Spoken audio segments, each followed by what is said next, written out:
Olá, vamos a mais um encontro de álgebra linear.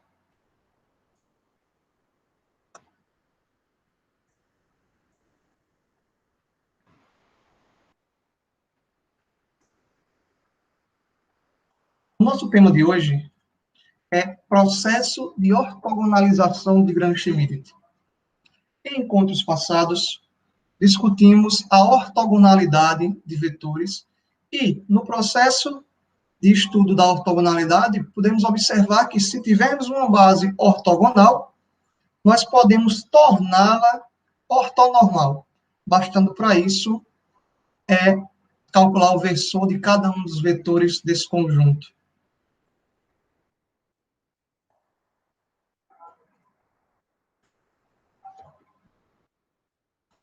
Vimos no início desse capítulo que o espaço vetorial Rn, inclusive na seção de ortogonalidade, o espaço vetorial Rn possui uma base ortonormal. Que base é essa? A base canônica. Então, tomando a base canônica em relação ao produto interno canônico, temos uma base ortonormal. Então, vejam, para o Rn, temos sempre uma base ortonormal. E aí é natural surgir os seguintes questionamentos, né? Será que todo espaço vetorial de dimensão finita possui uma base ortogonal? Porque se possui uma ortogonal, eu posso normalizá-la. Então, vamos tratar aqui do caso ortogonal. Será que todo espaço vetorial de dimensão finita possui uma base ortogonal? Bem, e se possuir, como obtê-lo? Para responder esses questionamentos, nós vamos apresentar o resultado a seguir, que traz na sua demonstração o processo de construção dessa base ortogonal. Esse processo é conhecido como processo de ortogonalização de Gram-Schmidt. Fica aqui a sugestão para vocês darem uma procurada, fazer uma consulta quem são Gram e Schmidt, tá? E aí, uma vez obtida essa base ortogonal pelo processo de ortogonalização de Gram-Schmidt, a gente pode normalizar cada um dos vetores e tornar essa base ortonormal. Então, vamos ver que teorema é esse. Todo espaço vetorial de dimensão finita, com produto interno, possui uma base ortonormal.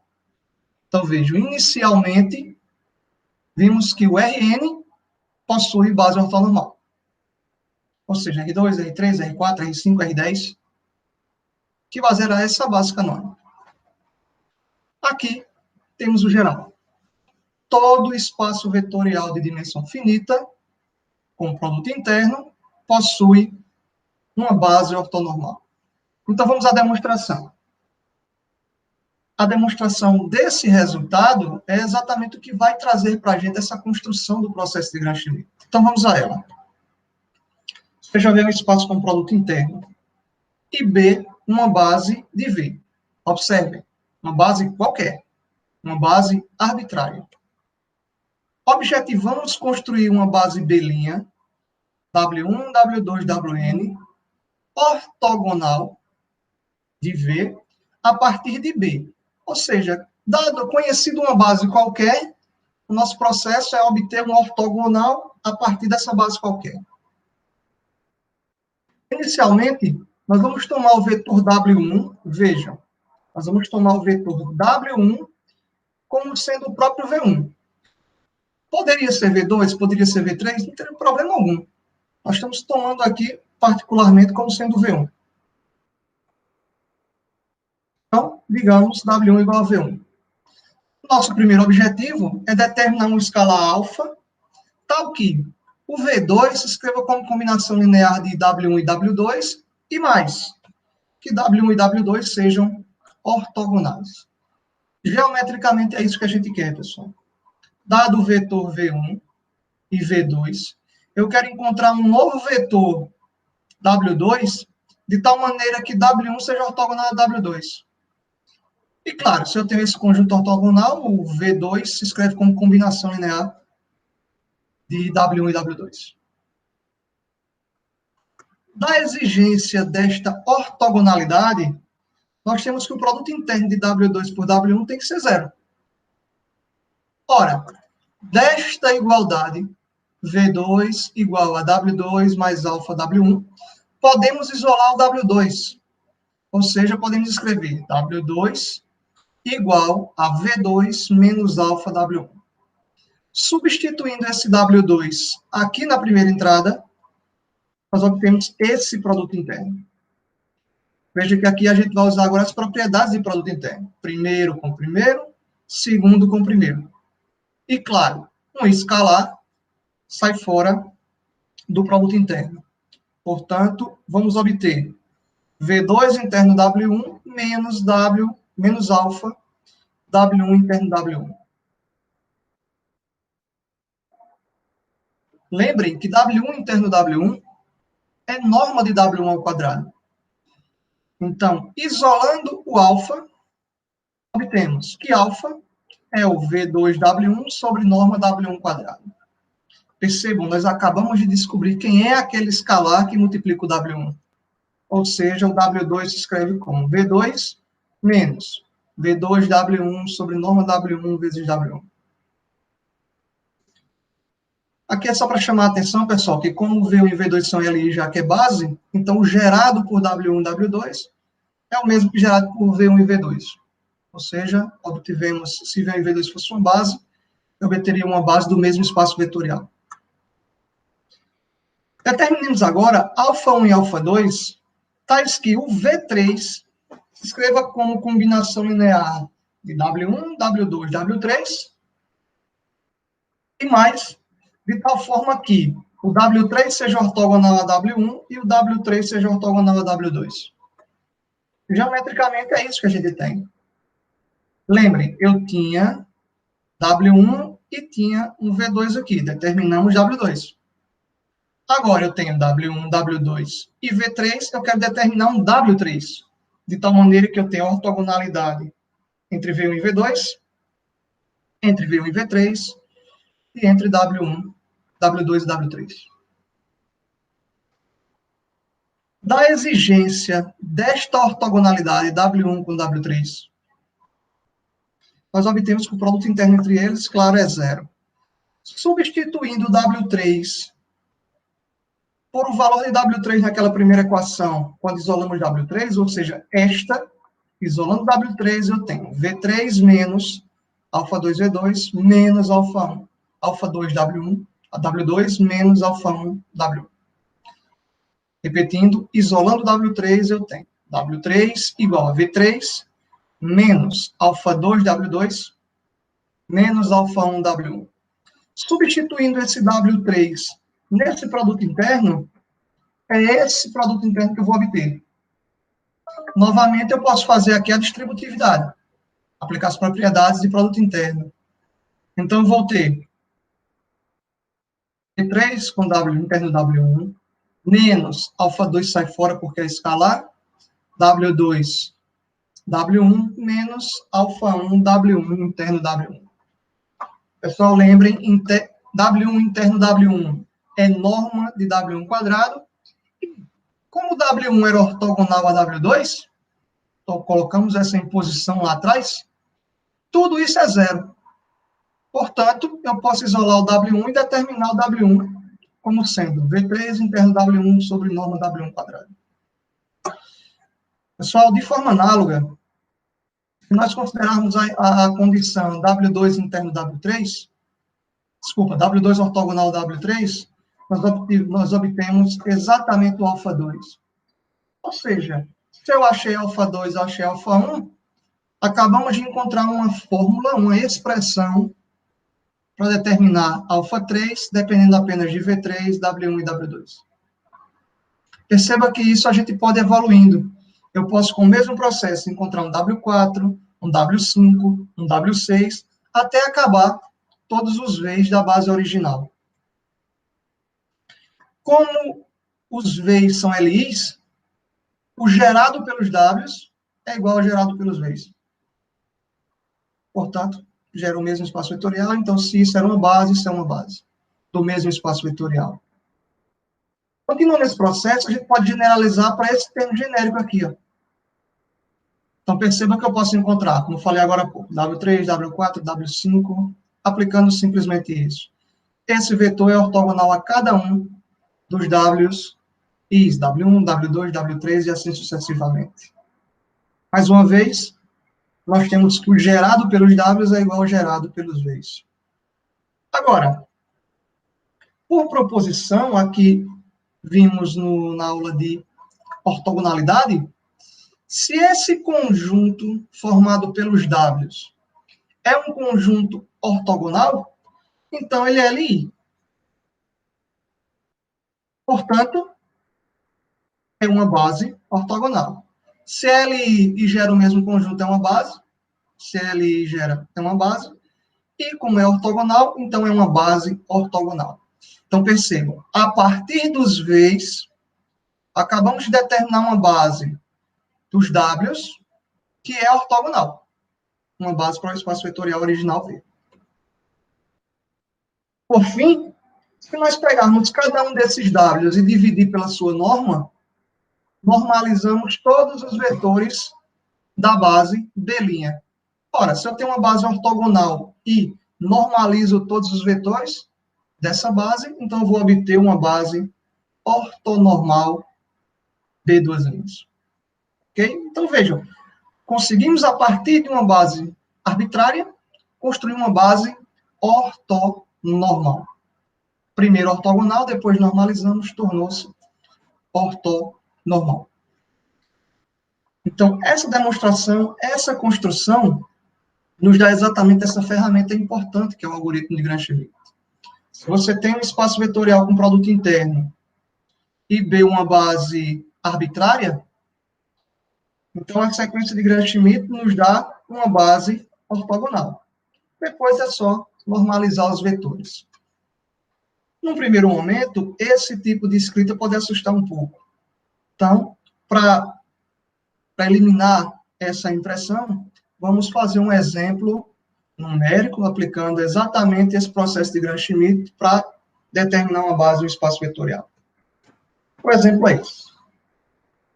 Considere o espaço euclidiano R2 com um produto interno canônico. Determine uma base ortogonal de R2 a partir da base 3, 1, menos 2 e 2. Observem, pessoal, essa base não é ortogonal. Basta fazer os cálculos.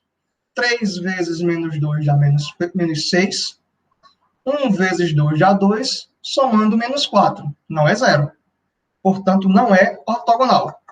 Então, vamos pegar essa base arbitrária e torná-la ortogonal. Então, vamos a ele.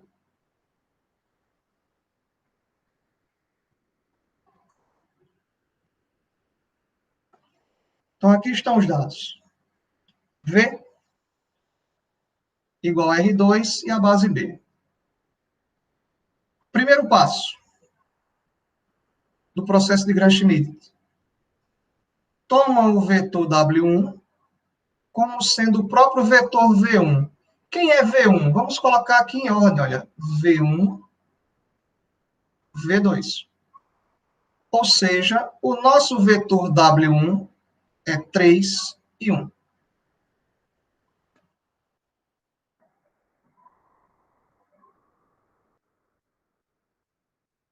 Agora vamos para o cálculo de W2. Pelo processo de Gram-Schmidt, quem é W2? É V2 menos V2 W1 sobre a norma de W1 ao quadrado vezes W1. Observem, vou voltar para o slide só para comparar. W2, V2, V2, W1, W1, W1. Agora é só fazer as substituições e os cálculos. Então, vamos a eles. V2 menos 2 e 2. Menos produto interno de menos 2 e 2 com 3 e 1, que é o W1, sobre a norma de 3 e 1 ao quadrado, vezes 3 e 1.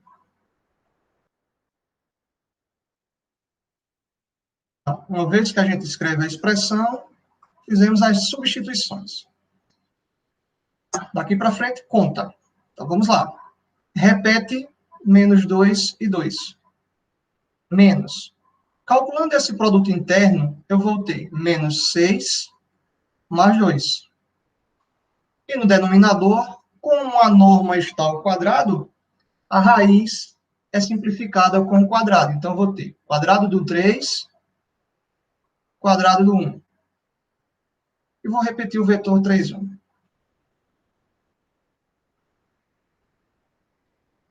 Menos 2, 2. Observem que nesse cálculo eu tenho menos 4 sobre 10. Ou seja, 4 sobre 10, 2 sobre 5. Então, vamos ficar com 2 quintos de 3 e 1. Vou apagar esse cálculo auxiliar.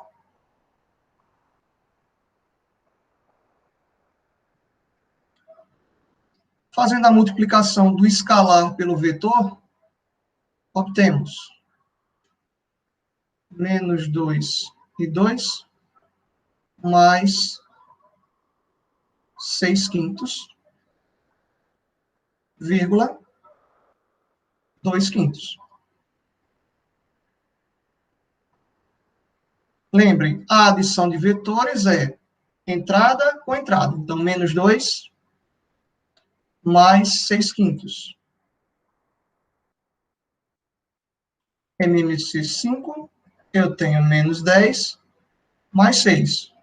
Ou seja, eu tenho menos 4 terços.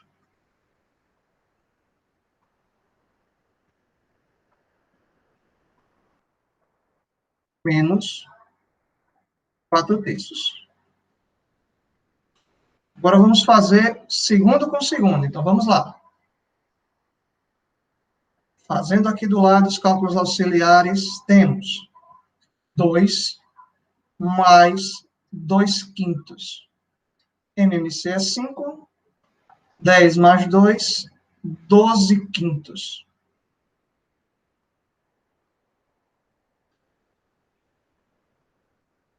Portanto, esse é o nosso vetor W2. Eu sempre sugiro que, ao encontrar W2, verifique se realmente ele é ortogonal a W1, ok? Como é que a gente pode fazer essa verificação? Verificando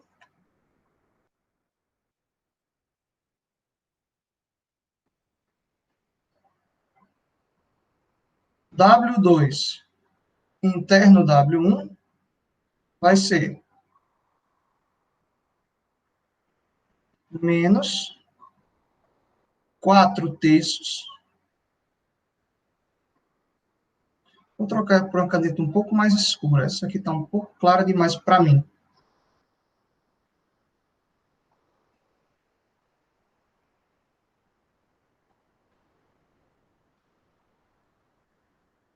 Então, vamos lá. Verificando.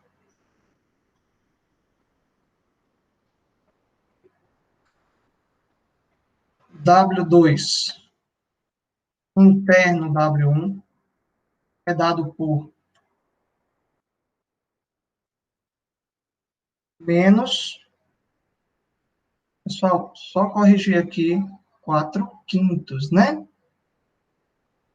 4 quintos. Então, eu tenho menos 4 quintos, vírgula 12 quintos, interno, com 3 e 1. Lembrem, o W1 é o próprio V1, assim como nos diz o processo. Então, estou fazendo o produto interno deste vetor com este para verificar. Vamos lá. primeira entrada com primeira entrada, eu tenho menos 12 quintos. Segunda entrada com segunda entrada, eu tenho 12 quintos. Portanto, menos 12 quintos mais 12 quintos é igual a zero. Portanto, o nosso W2, de fato, é ortogonal a W1.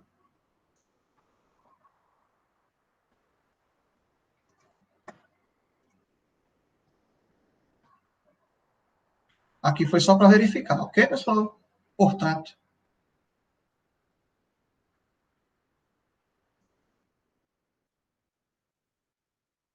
B', ou seja, a nossa base ortogonal procurada é a base 3 e 1 e menos 4 quintos, vírgula 12 quintos. Observem que nós obtemos uma base ortogonal. É uma base ortogonal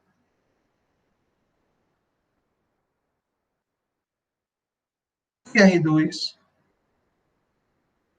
obtida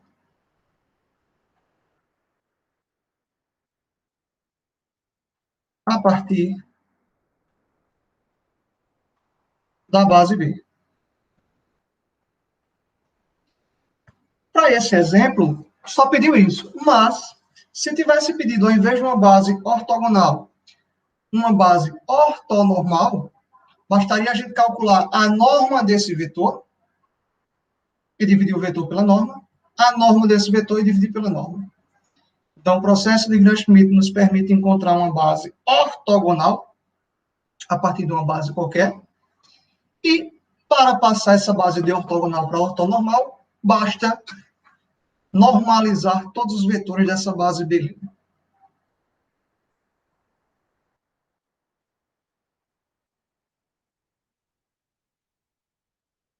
Para exercício, deixar exatamente esse exemplo aqui, que é análogo ao exemplo anterior, tá, pessoal? Então, dado o espaço euclidiano R3 com produto interno canônico, determina a base ortonormal, então vai ter que normalizar, de R3 a partir desta base. Lembre, o processo é o mesmo. Considera V1 como sendo W1, escreve a fórmula e determina o W2, depois escreve a fórmula e determina o W3. Apenas para deixar bem marcado como é que a gente poderia escrever a fórmula para W3, permitam-me escrever aqui em azul como ficaria a expressão para W3. W3 igual V3 menos V3 interno W1 sobre norma de W1 ao quadrado W1.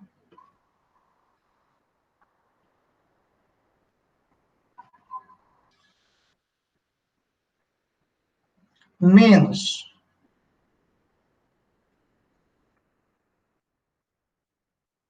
V3 interno W2 sobre a norma de W2 ao quadrado W2. Percebam que se eu tivesse um V4, fosse determinar um V4, vou colocar aqui até um pouco desordenado. Eu faria V4, depois V4 com W1, depois V4 com W2, V4 com W3. Claro, aí colocando os respectivos valores, tá, pessoal? Escrevi de maneira rápida apenas para ilustrar. Então, esse é um algoritmo que, depois que você aplica algumas vezes, ele fica automático na sua mente e você consegue assimilar de forma bem tranquila. Ok? Então, fica como atividade para a discussão posterior este exemplo. Sugiro, claro, que refaçam o primeiro exemplo e façam exatamente esse segundo exemplo.